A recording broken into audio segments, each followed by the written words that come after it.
All right, y'all, this welfare queen is big mad she can't get junk food with her EBT. So nobody was going to tell me that there's a nationwide pause on food stamps. I went to go get a sub because I'm like, hey, did it hit today? Oh, sorry, decline. I'm calling the number. They say I got the money. Oh, it's decline. I went to another store. I see this lady. She's using her food stamps. Decline. I'm like, oh, so it's not just me. Pulled up on TikTok saying there's a nationwide pause. Why wouldn't they put it on the app? I checked the app. They didn't tell people that there was a pause. They didn't say anything. And then now I hear that you can't buy candy, ice cream, or soda. So if I wanted some Ben & Jerry's, I can't get that either. How? Like, how? Why?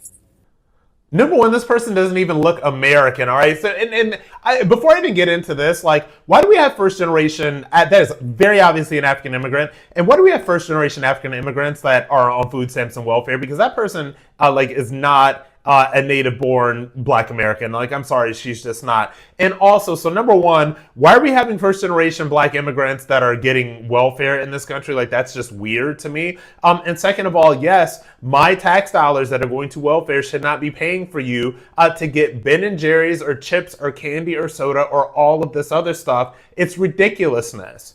And it really does speak to the entitlement that a lot of these people have when it comes to these federal government benefits, right? So to get into the most recent news that happened, one of these, how every time Trump and the Trump administration tries to do something, some federal judge slaps them down.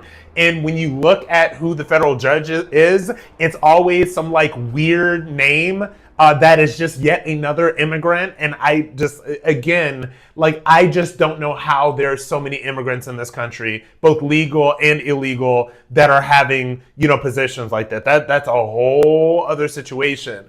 But now, they tried to make the Trump administration fully fund the SNAP benefits, but then the Supreme Court came around and said no, like he has the absolute authority to do this. So yeah, they're just not going to be able to get their Ben & Jerry's. They're not going to be able to get their candy and their chips and their soda and their seafood boils and all of this other stuff with my tax money. And here's the thing.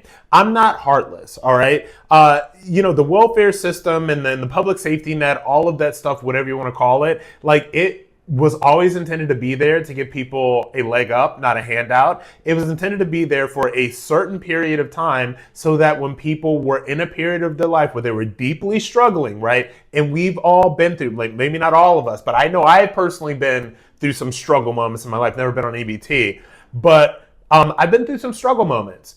And that stuff is supposed to be there for when people are going through deep struggle moments in order to get them out of it. It's not supposed to be a lifestyle. It's not supposed to be something that you go to TikTok and brag about being on. It's embarrassing, and these people are shameless.